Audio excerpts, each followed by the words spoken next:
முன்னாள் முதல்வர் ஜெயலலிதா மற்றும் எடப்பாடி பழனிசாமியின் முதன்மை பாதுகாப்பு அதிகாரியாக இருந்த வீரபெருமாளுக்கு சிபிசிஐடி போலீசார் சம்மன் அனுப்பியிருந்த நிலையில் இன்று ஆஜராகியுள்ளார்.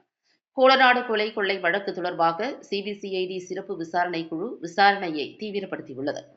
இந்நிலையில் கோடநாடு எஸ்டேட் மேலாளர் நடராஜனிடம் போலீசார் விசாரணை மேற்கொண்டனர். அப்போது கடந்த ஜனவரி 19ஆம் தேதி சசிகலா கோடநாடு எஸ்டேட் வந்தபோது பங்களாவில் உள்ள அறைகளை பார்த்துவிட்டு ஏதாவது கேட்டாரா என போலீசார் கேள்வி எழுப்பினர். ஆனால் சசிகலா எதுவும் கேட்கவில்லை என நடராஜன் கூறியிருந்தார். மேலும் கணினி ஆபரேட்டர் தினேஷ்குமார் தற்கொலை குறித்தும் நடராஜனிடம் கேள்வி எழுப்பப்பட்டுள்ளது. அன்று மாலை விசாரணை நிறைவடைந்தது. இந்நிலையில் முன்னாள் முதல்வர் ஜெயலலிதா மற்றும் எடப்பாடி பழனிசாமிக்கு முதன்மை பாதுகாப்பு அதிகாரியாக இருந்த வீரபெருமாளை விசாரணைக்கு ஆஜராக சிபிசிஐடி போலீசார் சம்மன் அனுப்பியிருந்தனர்.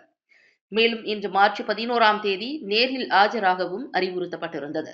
அதேபோல அப்போதைய பாதுகாப்பு பிரிவு ஆய்வாளராக இருந்த கனகராஜ் இறுதியாக விபத்தில் உயிரிழந்த ஜெயலலிதாவின் கார் ஓட்டுநர் கனகராஜுக்கு குறுஞ்செய்தி அனுப்பியது தொடர்பாகவும் அவர் தனது செல்போனை இதுவரை ஒப்படைக்காதது குறித்து உயர் அதிகாரியாக இருந்த வீரபெருமாளிடம் விசாரணை மேற்கொள்ள உள்ளதாக கூறப்பட்டிருந்தது.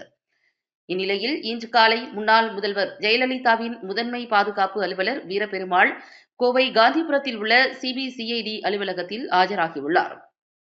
அவரிடம் தற்பொழுது விசாரணை நடைபெற்று வருகிறது.